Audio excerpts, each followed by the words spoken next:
Hello, hello. It's good to be with you. I'm on the trail. I hope you are too. If not, be where you are and enjoy where you are in the now, at one, in the moment.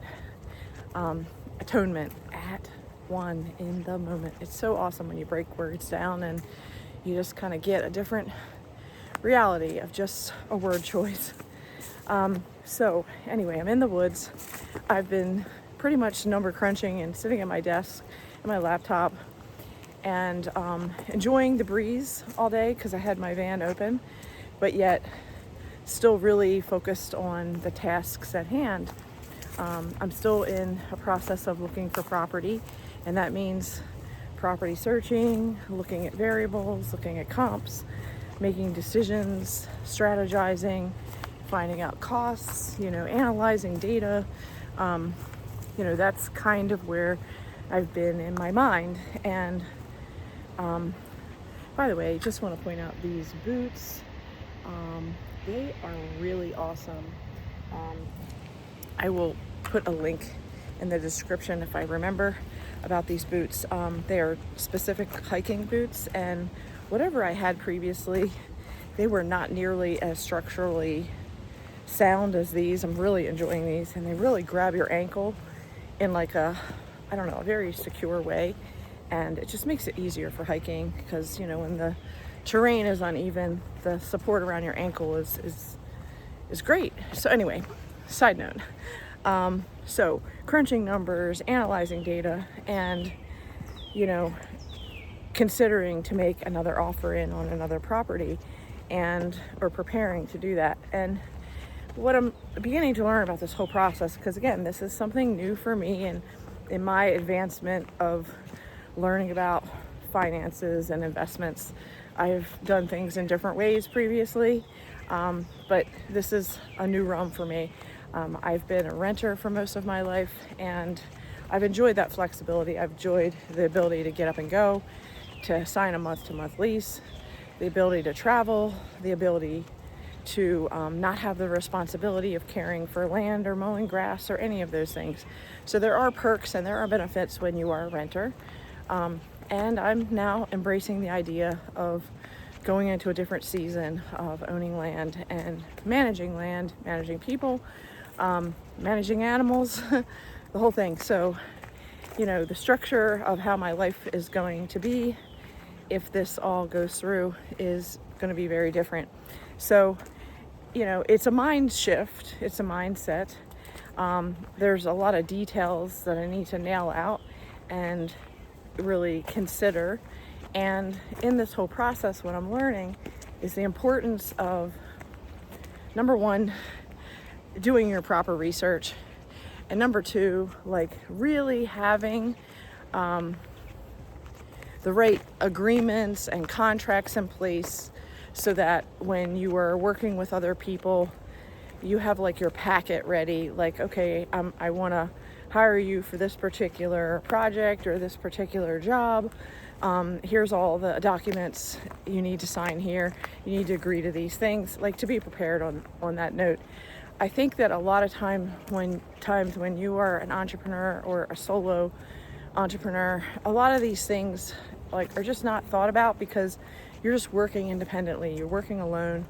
You're wearing different hats all day long, and you just take off this hat, put on another hat, and it's the same you're playing all these different roles. But when you're getting ready to move into a different season, and that is going to require other people, additional help, and the idea of building community, then you really need to get agreements in writing, and you really need to be able to assess who's on board, who's not on board, where their contribution and where's their contribution going to be in terms of skills, talents, gifts, financial contribution, where are the boundary lines going to be in terms of you're responsible for this, but you're not responsible for that, and you're going to have to submit to these rules and regulations while you're on the property. There's, I guess you would say, it's the legal components, the protect your assets components, and like I said, when you're kind of doing everything by yourself and you have the freedom to get up and go, and you don't have all those constraints or thought processes that you even have to consider in your brain, it's like, whew, like kind of like at first it's kind of like, wow, I have all these other things to look at, manage, think about, is this really what I want? And so as you're doing this, your fears and your doubts are going to get kicked up, and you're going to have to just like face them on head on and be like, okay, I'm feeling this today. I'm seeing this about myself. This is just a thought. This is just a feeling, and it's going to pass. And that does not mean anything. It just is what it is in the moment. It's just like passing thoughts and passing feelings. And even though I say that so calmly right now, that doesn't mean that in the moment when you're strategizing and things are falling apart and people are making promises and then they change their mind, or they want to renegotiate what they originally spoke of. I mean, it causes stress, it causes anxiety, it causes panic, and sometimes you have to rewrite your plan, and sometimes you have to pivot in life. You have to be adaptable and flexible to what is and what comes, because things don't just stay the same. You could say, well, you walk down this particular trail, it's the same trail, and how can, it's boring, like, it's the same trail. Well, it may be boring to someone else, but the thing is as I walk this trail, and this one particular trail that I walk frequently, because I walk it frequently, I can notice the differences. Like just a couple weeks ago, there really were not as many leaves on the trees. And now that spring is coming, more leaves are blooming and coming onto the trees. And there's way more green now than there was just a few weeks ago. So yes, the atmosphere is changing. The environment is changing. In nature, a season marks a boundary line, and then things shift. And in this season, it makes sense that people want to plant and grow and, think about their future, because the season of spring is of renewal and, planting seeds and knowing that what you plant, that eventually you're going to harvest. So, I'm not here to say that I have all the answers, because I don't. I'm just sharing with you here my process, what I'm going through, what I'm discovering in this new season of my life, thinking about owning a property and building community and doing something different than what I've done previously. And as much as I'm excited about it, the flip side is, it's scary to take a big step. It's scary to think, when I start flying, are my wings going to stay intact, or is one of my wings going to fall off? Just that's human nature. We are comfortable where we are, and then as we move from a comfortable place into a new uncomfortable place, there are new skills that we learn. There's uncomfortable moments. There's panic attacks. There's anxiety. There's things that are just we're just learning how to be within the constructs of how we are, and like right now, and what we are moving into as we make these shifts. So I just encourage you that if you were in a season like this, and you were in a season of change and of accepting new challenges and creating new beginnings and planting new seeds, that you are gentle with yourself, and that you allow the space that you need for self-renewal, for self-care, for time alone.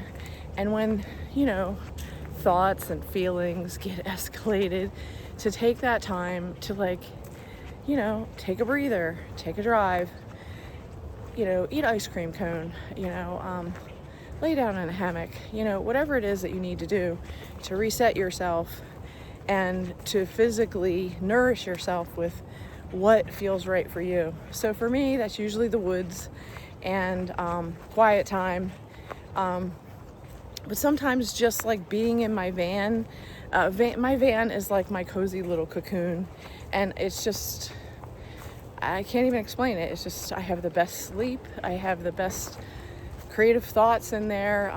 It's just a little space that I call mine, and it's very comforting. So go to your happy place, go to your sanctuary, go to your place that makes you be you, you know? And when I get into my Bible, when I get into the Torah, and I uncover, just one morsel of something that just like, it's like, wow, like I didn't see that before. And then it's always so appropriate to the exact season that I'm dealing with, and how God is trying to walk me through it and remind me that I'm his daughter, and all of these normal feelings that I'm having are part of the process, and yet he's with me through it all. So I encourage you to, get grounded with who God is for you. And, just, some of the word studies that I've been doing for a while. And again, it depends on the difference in pronunciation, the difference in spelling. And sometimes, that can happen in different versions of the Bible. And, essentially I started looking at things in Hebrew, and then I'd notice, oh wow, like this is spelled Yahuwah, and then over here it's spelled Yahweh, and over here it's Yehovah, and all these names are names of God the Father. And yet, a lot of times you just see the word God, and, does he want to be called by his real name, or, just a generic God? Because that could possibly be referring to something that you're not even familiar that you're referring to. So, sometimes in the nature of just quickly getting a point out, I may say that, just God, but at the same time, I'm now like just thinking that if somebody said, Amy, every time they talk to me, and my name is Anne, I would get annoyed, and I'm sure God probably, Yahuwah, Yehovah, he might feel the same, like that we're getting his name wrong, or we're not even addressing him as his name. And then, that takes it a step further, that in the Hebrew, it would be Yeshua, but then there's Yehoshua, there's Yahuwah, there's Yehoshua. So, again, it's different pronunciations, different spellings, but, my whole life we were taught Jesus.